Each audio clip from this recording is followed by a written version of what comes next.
Hello everyone, you are warmly welcome to Saman Yapa YouTube channel. From today's lesson, you can learn this sentence pattern which can be used to improve your speaking ability in your day-to-day conversations. අද පාඩමින් ඔයාට ඉගෙන ගන්න පුළුවන් මෙන්න මේ කෙටි වාක්‍ය රටාව. පාඩම කෙටි වුණත් මේ පාඩම ඊටාම වටිනා ඔයාට ඉදිරියදා කතාබහේදී භාවිතා කිරීම සඳහා. මේක බලන්න වටිනා පාඩමක්. මේක මිලදී ගන්න වටින ඉඩමක්. මේක කියවන්න වටිනා පොතක්.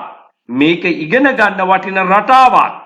මෙන්න මේ වාගේ දේවල් අපි ඉතිනදා කතාබහේදී කියනවා. ඉතින් මේක ඉංග්‍රීසියෙන් කියන්නේ කොහොමද කියලායි අද දවසේ පාඩමෙන් සාකච්ඡා කරන්නේ. මේක බලන්න වටිනා පාඩමක්. This is a lesson worth of watching. This is a lesson worth of watching.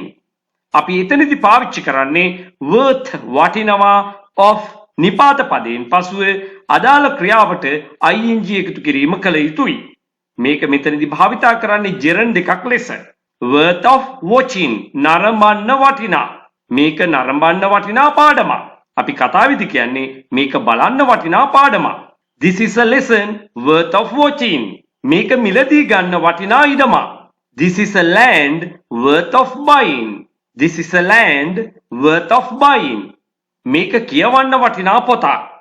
This is a book worth of reading. This is a book worth of reading. මේක කියවන්න වටිනා පොතක්.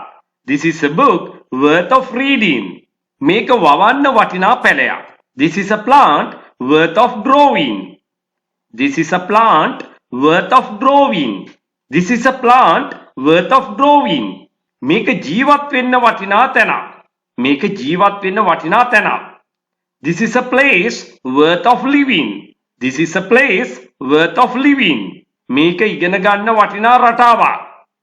ඒකනේ මම ඕගොල්ලන්ට මේක කියලා දෙන්නේ. මේක ඉගෙන ගන්න වටිනා රටාවක්. This is a pattern worth of learning. This is a pattern worth of learning. ඔයා අගය කරන්න වටින පුජ්‍යලේ. අපි ඔන්න ওই විදිහටත් කියනවා.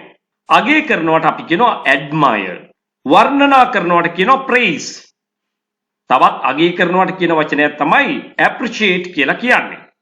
ඉතින් මේ රටාවේදී අපි මේවට ing එකතු කිරීමෙන් මේ අදහස ප්‍රකාශ කරන්න පුළුවන්. ඔයා අගය කරන්න වටින පුජ්‍යලේ. You are a person worth of admiring. You are a person worth of admiring. Or else you can say appreciating. Appreciating. වර්ණනා කරන්න වටිනා පුජ්‍යලේ කිව්වොත් අපි praising කියලා ගන්නවා.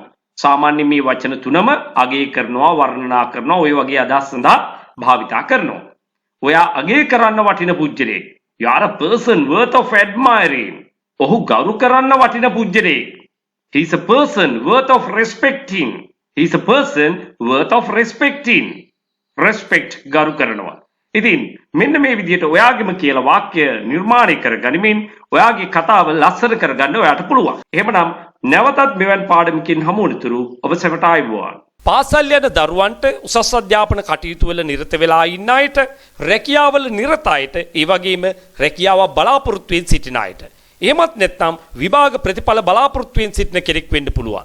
ඔයාගේ දැනුමට ගැලපෙන විදියට කණ්ඩායමකට එකතු වෙන්න පුළුවන්. එහෙම නැත්නම් තනි පුජ්‍යල පන්තියක් සංවිධානය කරගන්නට පුළුවන්. මේ සියලුම පන්ති දෙආකාරයකට පැවැත්වෙනවා. ඔන්ලයින් ක්ලාසස් ලෙසත්, නේවාසික පුහුණු කඳවුරු ලෙසත්. විශේෂයෙන්ම පාසල් යන දුවලා පුතාලට නම් ඔවුන්ගේ නිවාඩු කාලවලදී මේ නේවාසික පුහුණු කඳවුරු සඳහා සහභාගී වෙන්න පුළුවන්. සාමාන්‍ය පෙළ විභාගයෙන් පසුව, එහෙම නැත්නම් උසස් පෙළ විභාගයෙන් පසුව ප්‍රතිඵල බලාපොරොත්තු වෙමින් ඉන්න සිසුන්ට දින 45 නේවාසික කඳවුර සඳහා අනිවාර්යයෙන්ම සහභාගී වෙන්න පුළුවන්.